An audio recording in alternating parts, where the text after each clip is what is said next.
How you doing? I'm just going to go over a simple tutorial for how to make stretch bracelets. If you've never made them before, this is one of the simpler approaches. This is a 14 by 11 bead tray I got from Amazon. When you type in bead making whatever, this is one of the first things that comes up. This is from another kit that I bought about 4 or 5 years ago that I reinforced with packing tape because I just couldn't believe that this was cardboard and not plastic. At least it's green. In any event, this board is great. You don't need something like this, you know what I mean? You do need something like that. So this is the absolute minimum of what you would need. Something like this, and even just a metal tray with a lip going around it that'll catch things from rolling off. Perfect. So however you want to do it is great. This is just kind of neat because you can line up your ideas before you get into them. And I already selected some beads and they're floating around there in the universe. And what I have here are some 10mm dyed agate beads. They don't look quite as turquoise on the screen, but it's still a rather beautiful shade of blue. And it's a common turquoise dye that they use with beads, particularly agate, which seems to take a dye particularly well. And they also have what I consider to be its equivalent, which is magenta. So those are cool. You can find them at most places that sell jewelry supplies or order them online or whatever. But I just think they're fantastic. So I was going to start with this. And usually when I get something from wherever you're going to get it, the way I find that's best to deal with it is just cut it in the center. Doop, right? And then you just move it off like that. And then you move it off like that. And then you just recycle this. Alright, so in any event, this is not the only thing I want to work with. Like, I do love some solo bracelets. Like, I'll give you an example. Here's a bunch of bracelets, most of which I made. The only one I didn't make was this. I ordered this from India. It's a blue tiger eye next to regular tiger eye. And I love the two and how related they are through Peter's site. So that real neat looking thing that is related to both of these stones. And sometimes I like just doing a solid one like the tiger eye that I'm holding here. And sometimes I like to get a little more complex with them. Like here's a Buddha head, 2 pieces of jade, a couple starfish. And I got some designer glass, some amethyst, some hematite, and a little carved wood. Kind of covers the knot. Not always completely, but in any event, like I usually like these longer ones. I'm just having a harder time finding them for some reason, and that's really kind of disappointing, but we'll figure something out.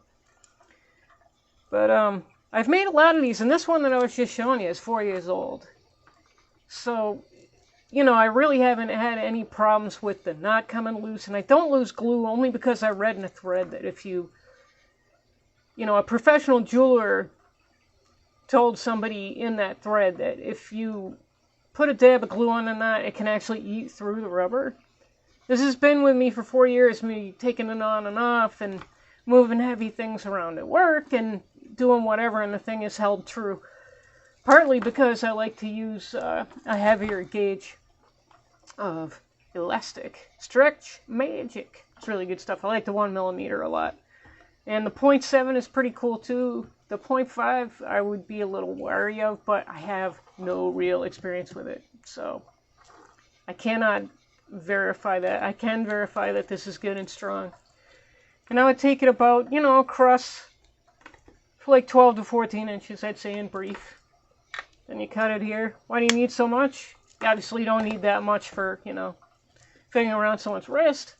But you do need to pull it, and you need to tie it, right?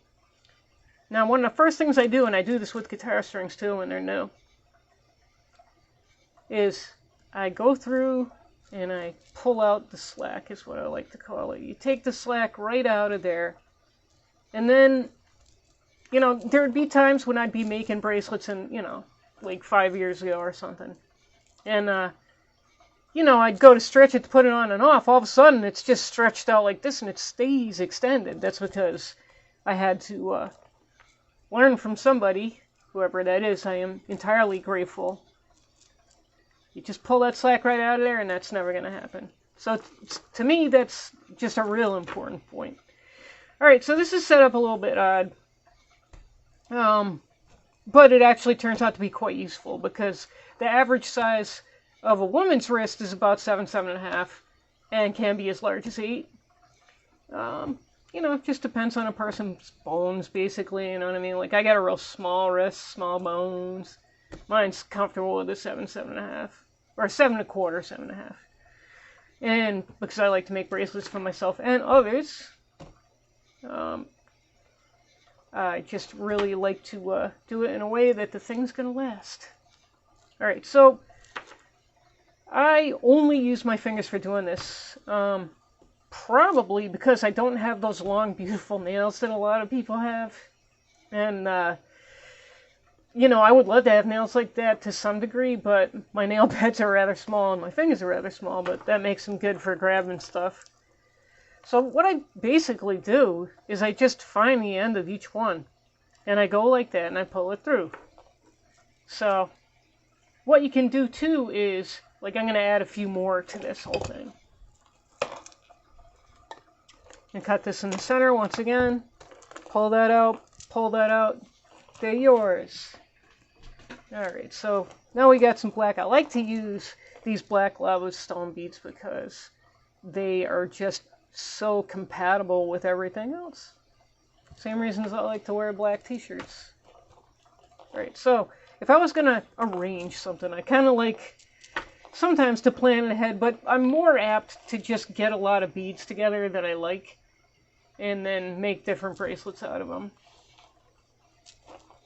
So if I was going to do something like, I like to have a pattern of maybe 4 here, 2 here, 2 here. It's kind of an exercise in symmetry.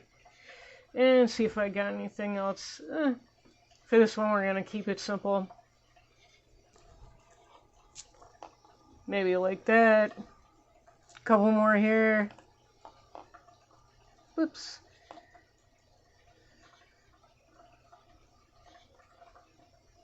There we are. One on this side, one on this side. So this goes to 10.5 over here. So all you have to do is bring it to 3 for it to fit on a average size woman's wrist. 7.5. That one just seems to work out real well every time. Alright, so I'm taking these and I'm just kind of repeating the pattern. 4, 4, or 2, 4, 4, 4, 2 so far. And so far we're just about there. So what I think I'll do is just finish it off with something exotic like this. These are carved bone beads and they age really well. They start to yellow a little bit after you've been wearing them on a bracelet or a necklace for a while. So we're going to try to keep that pattern consistent here. And that looks like that's going to be just about what we need. So this is what we do. We just repeat the pattern, bringing it down one level here.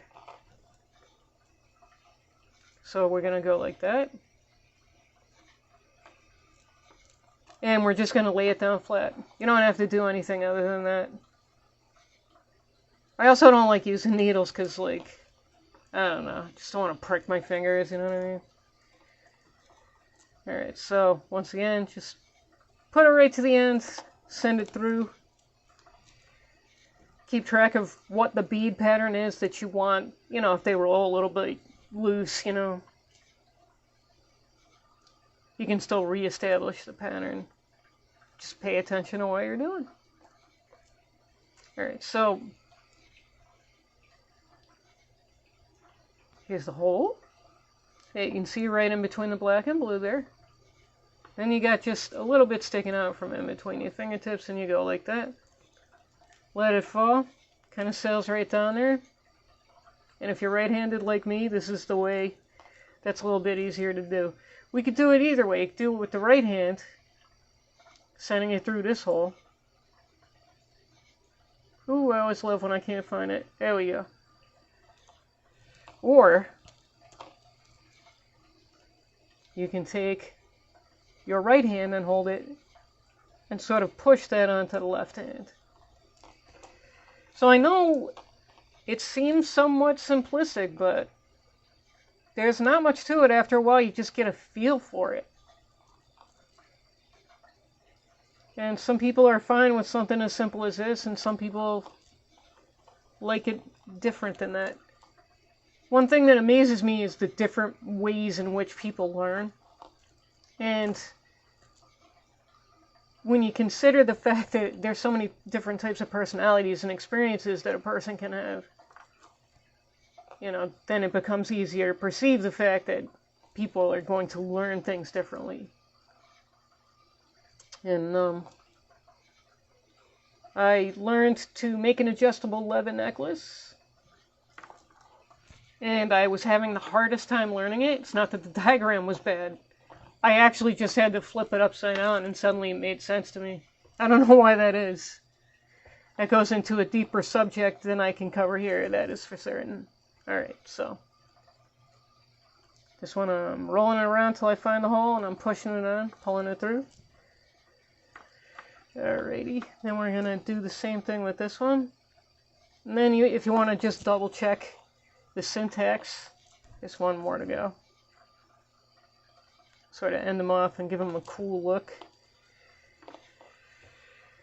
10.5. Okay, so it didn't quite go to 3 just yet. And when they're not secured together, that's an easy thing to overlook.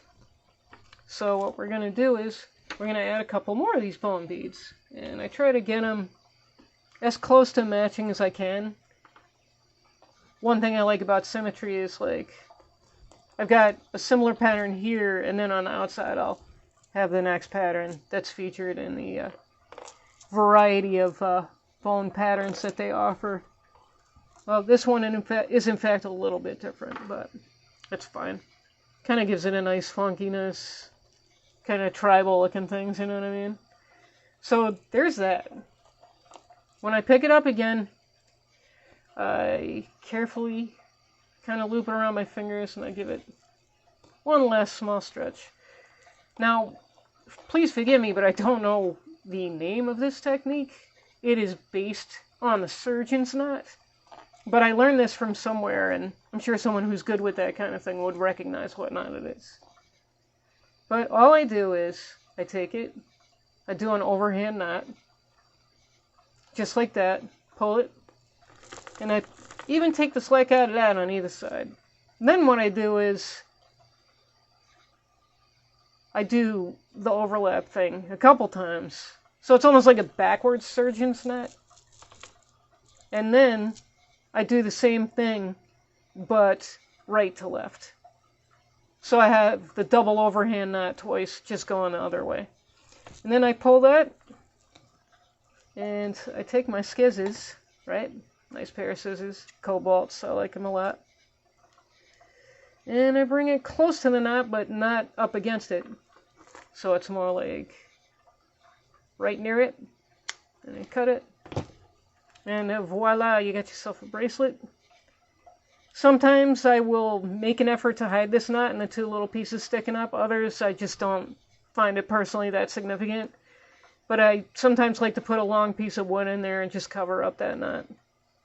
Sometimes you can pull it inside the next bead, and it'll stay there for a while. And sometimes, you know, depending on how much you move,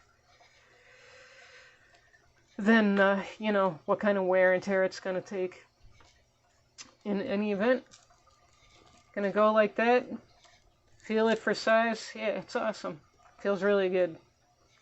So that is a basic version of how to make a stretch bracelet with semi-precious gemstones, bone, and lava beads. Thanks. Hope you enjoyed it.